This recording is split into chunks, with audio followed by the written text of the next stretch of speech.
Hi hello నమస్తే అస్సలాము అలైకుం. Welcome back to my channel. ఈరోజు ఒక మంచి curry vegetable plus non veg రెండు కలిపి కుక్ చేశాను. టేస్ట్ అయితే అద్దిరిపోతుంది. మీరు కూడా తప్పకుండా ట్రై చేయండి. ఏంటా అని అనుకుంటున్నారా? బీరకాయతో మటన్ కీమా కర్రీ. మటన్ కీమాని ఏ రకంగానైనా కుక్ చేసుకోవచ్చు. దాన్ని ఎలా కుక్ చేసుకున్నా బాగుంటుంది. ఈసారి కనుక బీరకాయ వేసి కుక్ చేసుకోండి, టేస్ట్ అయితే ఇంకా బాగుంటుంది. ఈ మటన్ కీమాని ప్రిపేర్ చేసుకోవడం చాలా ఈజీ. దీన్ని ప్రాసెస్ కూడా చాలా తక్కువగా ఉంటుంది. టేస్ట్ అయితే అద్దిరిపోతుంది. ఇప్పుడు ఈ కర్రీని ఎలా ప్రిపేర్ చేసుకోవాలో, దీని ప్రాసెస్ ఏంటో చూసేద్దాం. దానికోసం స్టవ్ పైన ప్యాన్ని పెట్టుకొని 3 స్పూన్ల ఆయిల్ని వేసుకోవాలి. ఆయిల్ హీట్ అయిన తర్వాత సన్నగా చాప్ చేసుకున్న 2 ఆనియన్స్, 3 పచ్చిమిర్చి ముక్కలు, అర స్పూను సాల్ట్ వేసుకొని ఒకసారి కలుపుకొని మూత పెట్టేసి ఒక 7 నిమిషాలు లో ఫ్లేమ్లో కుక్ చేసుకోవాలి. 7 నిమిషాల తర్వాత చూడండి, ఆనియన్స్ ఇలా గోల్డెన్ కలర్లోకి రావాలి. మర్చిపోకండి, ఇలా వస్తేనే కర్రీ టేస్ట్ అనేది చాలా బాగుంటుంది. ఇప్పుడు దీనిలోకి శుభ్రంగా వాష్ చేసుకున్న 1/2 కిలో కీమాని వేసేసుకుని బాగా కలిసేలా కలుపుకోవాలి. ఇదంతా బాగా కలిసిన తర్వాత దీనిలోకి 1 స్పూను అల్లం వెల్లుల్లి పేస్టు, అర టీ స్పూను పసుపు, 1.5 స్పూన్ల కారం, అలాగే 1 టీ స్పూను గరం మసాలాని కూడా వేసుకొని ఇవన్నీ బాగా కలిసేలా కలుపుకోవాలి.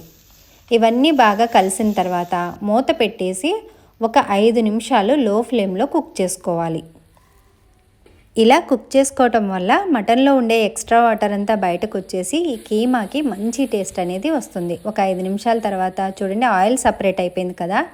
ఇప్పుడు ఒకసారి కలుపుకొని దీనిలోకి ముందుగానే కట్ చేసుకున్న 1 కప్పు బీరకాయ ముక్కలను కూడా వేసుకుని, అలాగే రుచికి సరిపడినంత సాల్ట్ను కూడా వేసుకొని ఇవన్నీ బాగా కలిసేలా కలుపుకోవాలి. ఇప్పుడు దీనిలోకి 1 గ్లాస్ వాటర్ని వేసుకోవాలి. 1 గ్లాస్ వాటర్ని వేసుకొని బాగా కలుపుకొని మూత పెట్టేసి ఒక 20 నిమిషాలు మీడియం ఫ్లేమ్లో కుక్ చేసుకోవాలి. బీరకాయ ముక్కల్ని మరీ చిన్నగా కాకుండా కాస్త పెద్ద ముక్కలుగా కట్ చేసుకుంటే వెజిటబుల్ తిన్నామన్న ఫీలింగ్ కూడా వస్తుంది.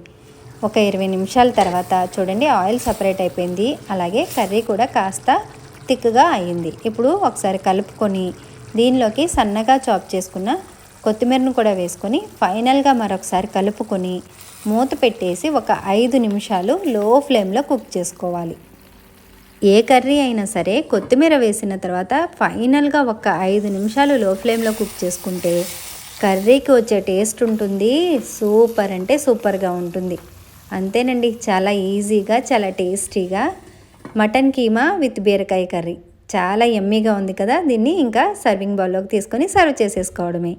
నేను చేసిన ఈ రెసిపీ మీకు నచ్చిందని అనుకుంటున్నాను. నేను చేసిన ఈ రెసిపీని లైక్ చేయండి, అలాగే మీ ఫ్రెండ్స్ అండ్ ఫ్యామిలీతో షేర్ చేసుకోండి. ఇలాంటి మరిన్ని రెసిపీస్ కోసం నా ఛానల్ని తప్పకుండా సబ్స్క్రైబ్ చేసుకోండి. Thank you. అల్లా హాఫీజ్.